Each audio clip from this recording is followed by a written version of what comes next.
Hello and welcome to a special Mental Health Awareness Month book chat. I'm Mandy Greaves and today I'm chatting with Emma Merlino. Welcome back, Emma, and thank you for taking the time to chat with me. Thank you. You're very welcome. Okay, today Emma and I are going to be chatting about the book Any Ordinary Day, which I've got a copy of in the background here, by Leigh Sales, the host of the ABC's 7:30 program. Before we chat about the book, Emma, can you tell me and our viewers a little bit about what you do here at the Diocese and the road that's led you to this position? Thank you. Sure. Thanks, Mandy. So I work for the Catholic Schools Office and I'm the coordinator of the school counselling team. So I manage about 35 school counsellors who work across our 57 schools, 58 schools now. And we provide learning and emotional and mental health support to the students of our schools. And it's a really privileged position that I have. I work with a team of very wonderful school counsellors who are dedicated and really value the work that they do in the schools. Prior to that, so this is my third year at the Catholic Schools Office, and prior to working here, I worked. My most recent job was at Headspace. I was the clinical lead at Headspace on the Central Coast, and again, I loved that job. It's a real privilege to work with young people. Certainly keeps you energized, keeps you on your toes, and yeah, so that's I'm a psychologist by training, and that's how I've got here. Excellent. So given this is a book chat, let's just have a little bit of a chat about reading and the role that it plays both in your professional and your private or personal life. Sure. So my parents were both teachers before they retired. We always had a long, a strong emphasis on reading in our home, and I do love reading, and I am one of those people who will disappear saying I'll be back in half an hour, I'll just read a couple of pages, and the family would roll their eyes knowing that I'd be 3 or 4 hours and would have finished the book. So I do love to read. I have found it more difficult to maintain concentration at the moment. I think I have the same emotional fatigue that everybody else has around COVID. And then professionally, of course, yes, there's lots of reading, and we're in a very privileged position at the moment because a great many agencies are being very generous with their resources, and there's lots and lots of research that's really available on the internet that we as a team and I personally utilise to help inform our practices around working with young people and ensure that we stay up to date with the most current research.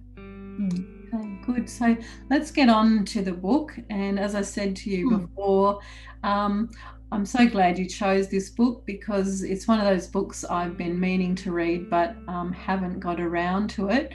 So can you just tell me, or for people who haven't read the book, the basic premise of this book, why Leigh Sales wrote this book? Yeah, so Leigh Sales is a respected journalist, as you know, and she said that she had spent many years covering tragedies in the world.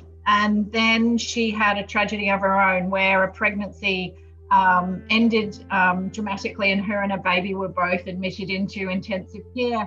And she took that journey to reflect on what it is to be blindsided. She talks a lot in the book about people who are blindsided by unexpected events that you can't prepare for.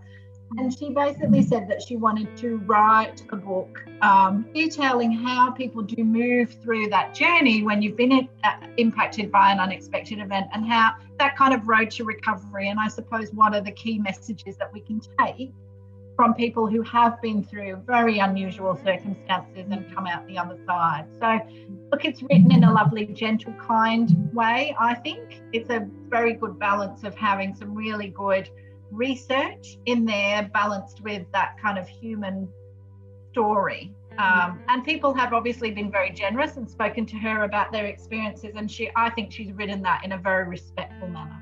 Yes, she certainly has. She certainly has. So in today's world, we hear terms like well-being, resilience, mental health, so much more than we ever have in the past. They really get bandied around quite a bit. And in this book, as you said, Sales talks to 7 people who have had blindsides that they could never, ever have anticipated. Given the fact that most of us will never, thankfully, have to deal with a blindside like that, could you talk about, just in our every normal day lives, what are some of the kind of skills and attributes we need to make the best of those days? Yeah, and look, I think many of those skills and attributes are no different whether we're managing our everyday normal lives or whether we are trying to move through a journey following an adverse event. But in lots of ways, it's the very boring things that we have to do every day, which are getting enough exercise. We now understand, science is caught up, and we understand how important it is for us to be active. We understand how important it is for us to have a healthy diet. And there's lots of really interesting research now, which is really detailing the link between having a healthy gut bacteria and our mental health and our moods, which is really fascinating and probably something that we all knew at some level, but has now been validated in an evidence-based way. Connection with other people, so connection with our families, connection with our friends, connection with the world, connection with nature, and connection, I think, with something that's bigger than you. So whether for some people that's volunteering, whether for some people that is their faith, whether it, whatever that is, but that sense of being connected to something that's bigger and more important than you are, I think is really important. And taking the time for self-care, if ever there's been, a time where we've been through in the last 12 months, we've had bushfires, floods, global pandemic. If ever there was a lesson that the universe is trying to tell us, it is about taking time to look after ourselves. And one of the real messages in the book that I really like is about just valuing the ordinariness. I'm not sure if that's a word, but the ordinary, taking comfort and joy in the everyday. And I think having all of those things really is the kind of recipe for well-being. Okay, so I just wanted to talk about one of the people in the book who stood out for me, and he was a detective. And obviously in his job, he would come across circumstances every day that you and I couldn't imagine. And Detective Graham Norris, who helped Juliet Waterlow deal with the murder of her husband by his son. And I suppose Juliet is comforted by his ability just to listen and to innately seem to know what to do.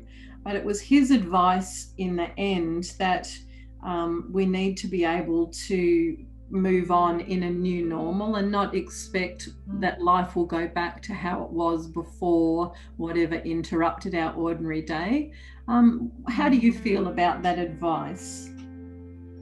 Yeah, look, I think for all of us, when we live our lives, we not only live in the moment, but we're also continually planning and thinking about what we will do in the future. What will we do when we retire? What will we do with our grandchildren? All of those, the planning that we all have. We have a picture of what our future looks like, and I think for Juliet and a couple of the other people in the book, that picture was taken away from them. So that vision of the future.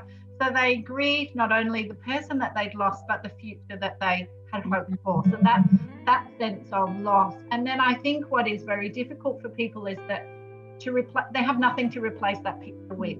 So I had this picture of what my life was going to look like, and then that picture's gone, but I don't have a new picture now. I don't know what that looks like. And for some people, that's really, really worrying and unsettling. And I think that's the new normal of starting to build up what that picture will look like, and that becomes people's new normality moving forwards. And that quote that is in the book about life keeps moving on with or without you. And so that idea that we really have to find our new normal because otherwise we get left behind. And so he talked very much in the book about what I took from him and from Juliet is that Juliet said there was him, the priest that she spoke about, and there was also a lady at the morgue. I think it was at the morgue. Yes.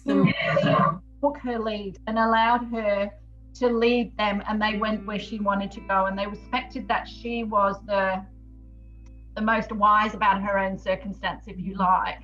And I think that was the thing that she really needed and valued, was that somebody that would walk that journey with her. And just, he evidently was very good at being very respectful and just having, as you said, just that innate knowledge of what somebody might need. So she talked about at the funeral, but he said, you can't see us, but we're here to protect you. And so that she was able to relax through that funeral and have that as a treasured memory of a day of remembering him. Yeah, it's funny in that whole story of Juliet and the priest that came into the house, and as he walked down the hall, he just took the dead flowers out of the vase and put them in the bin. And she remembers that to her it was that whole, I didn't need things like that in my life, that he didn't even remember doing that when Sales spoke to him. So another thing that really interested me in the book was the bad news, and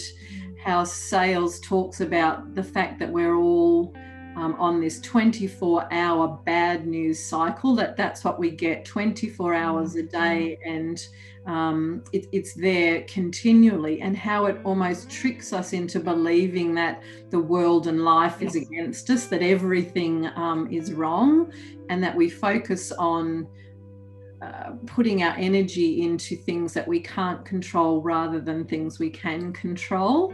What are your thoughts on that? Yeah, so I read some really interesting research around the things that we fear and what it is about these very unlikely events that causes us to fear them so much. And it is things like that idea of being hyper aware of something. So again, you think about, for example, while the bushfires were happening, our news feed was constantly about bushfires. So that real sense that it's all around us. I think the research also said that if it felt like you had some sense of control over something, that then it becomes less fearful. So again, that idea that, for example, it's a terrorist attack, I have no control over that, and it's likely to impact hundreds of people. And if it's going to impact hundreds of people, then maybe I could be one of those hundreds of people. So that idea that an unlikely event really has that fear for us because something could happen. Whereas if we think about something like heart disease, well, everybody knows about heart disease. We live with heart disease. We trust our doctors to take care of us if we became sick. So I suppose the sting of it isn't there. And of course, it's not newsworthy, is it, to report on heart disease? It's a very it's a bit of a dry subject, I imagine, for most journalists. And I really liked that section in the book where Leigh Sales almost turns the I think of the right word, but turns the lens on herself and her own profession, and talks about what it is to be a responsible journalist, and describes some of her own experiences when she was younger, and even at one point says, I don't know that I would do it differently again, but that need to have a story and something impactful, and the commercialism of the news agency that really drives a lot of the way that news is delivered, and the need for us as individuals to really take some responsibility over that, and whether we decide to turn off that news feed to protect our own emotional health. And I know for myself that at points I choose not to watch the news, because I think there comes a point where you're no longer learning anything new, but that sense of ever-present danger becomes overwhelming, I think, sometimes. So it's really important that we take some responsibility for that. To do that, And I think, like you said earlier, that sense when she was younger, that she would push people for almost to that breaking point. And when it took that little boy, after, I think his mother was being interviewed after Cyclone Katrina, and it took the 10-year-old boy to say to Sales, stop. My mum's had enough. And that she felt so ashamed of that. And I think it's a reminder to us all not to push when it's really not needed. A lot of the people that Sales interviews say that impact of their, ordinary day going belly up, that in that moment, that the one thing that they really needed was someone to be with them, someone to listen, someone who had real empathy. But in so many cases, that was the one thing that was the hardest thing to get. They would have friends that would see them walking down the street and turn and walk the other way because they just didn't know what to say, and obviously they couldn't cope themselves. So for me, I suppose my question for you is, like, with empathy and being able to sit with people in their pain and their grief or their mistrust of the world, how does empathy work? Is it something that some people just don't have and they can't be empathetic, or is it something that's caught? It's something that can be taught? I think it's probably a mixture. It is a hard one, and I think there are obviously some people who have more innate or natural empathy, and they probably are attracted into our caring professions, and there are some people who have less of that. But if we think about how we grow with our parents, and whether we're taught to be kind, having a real focus on, I think, not only understanding emotion, but recognizing emotion in others and probably in ourselves, and then having the words to talk about emotion. You see, some people don't grow up in families where they talk about emotion and how they feel, so often people don't have the words. And I think that that's one of the things that in the book, the various people talked about, people not wanting to talk about what had happened for them, so that people would feel so overwhelmed by what had happened that they wouldn't even bring it up, and so that the person felt alone in their sadness because other people weren't willing to talk with them about that. And there was one, I don't remember which person it was, but one person that said that a friend of theirs had said, I didn't want to remind you of what had happened, and he just kind of wryly said, as if I could forget. As if I could forget that I've lost my family. And I think that one of the things that we can do for people is to give them the words to talk to other people about it. So sometimes you will hear about miscarriage, or, a great many other conditions where people just don't know what to say. And so skilling people up on some very simple words, which often can just be, I'm so sorry that this has happened to you, or how can I best help? How can I support you? And taking the time to listen. And I think that's one of the key things around empathy, is just taking the time. And we all know that, when we meet somebody, we often will say, oh, hey, how are you? But barely listen to the response. And I'm sure that sometimes people want to say, I'm just not okay. And so skilling people up on how do I have that conversation? How do I dedicate time? And what do I do if I don't have time to listen to somebody who's distressed? Does that make me a terrible person? No, of course it doesn't. Perhaps the words would then be, look, I'm really sorry, I can't sit with you now, but do you have time later today, then we can spend some time together? So those sorts of things that just help people to make that first bridge, because there was that story of the gentleman in Tasmania who had lost his family, and his friend who saw him coming and turned around and started walking away from him faster and faster, until the man caught up to him and just said, it's okay, I'm okay. You can, almost let the other person off the hook. And I think that's probably too much to ask of somebody that's through such a great burden. So how do we make that easier? Yeah. And I mean, in the book, there was talking about leaders and that leadership quality of that, being able to listen and to genuinely listen, and the leaders who are so good at that and are so good at times of national crisis, and those leaders who aren't, and the impact that has, like, on a nation almost. And we can see it happening in the world today with leaders who take time and are caring, and those who aren't, and the impact that it has on nations. So absolutely. In your role at the CSO, your team deals with school-age children, a demographic that isn't covered in this book, and for obvious reasons. If you could give parents and carers some take-homes about what to do to help their kids when they're not coping with big blind sides, or even just in the plain unfairness and toughness of life, what would you suggest? Sure.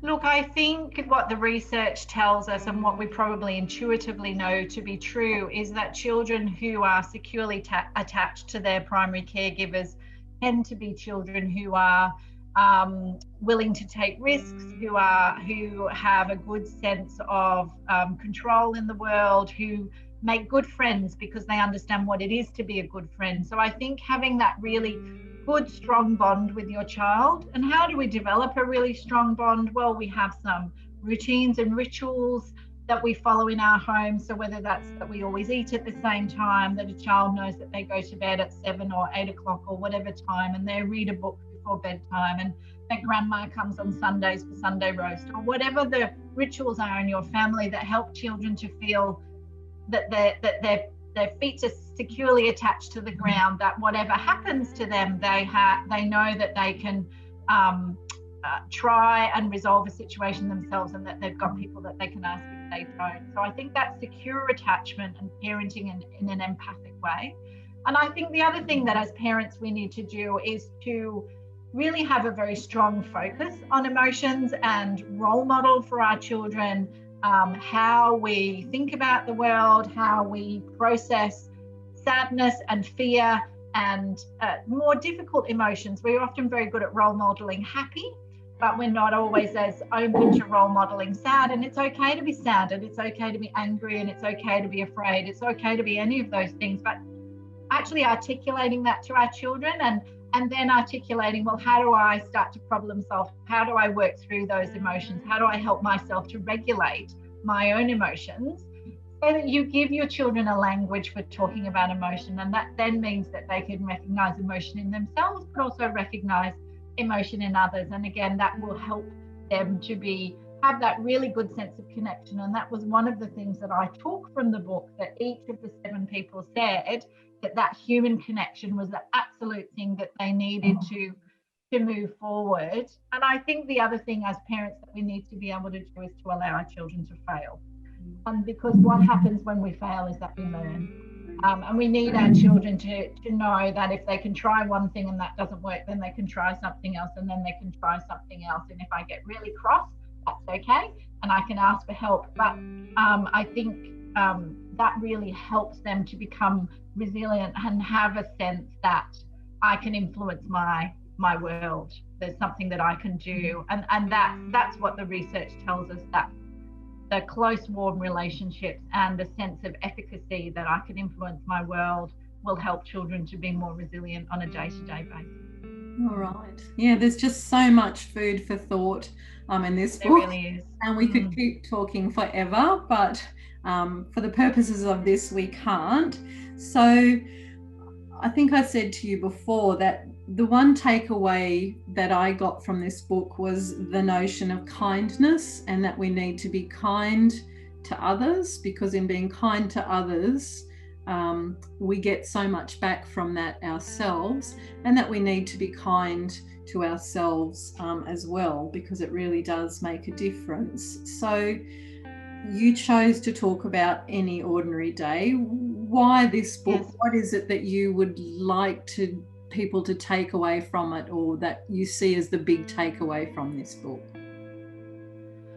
I liked the book so much because I found it a very easy read. I think that Leigh Sales writes in a way that balances some real evidence base along with the human story, and I think she weaves those two things together really well. I have now read it 3 times, and I think I probably take a little bit away different each time. I also bought it for my mum, and I think that for me it's a wonderful antithesis to the 24 horror news feed.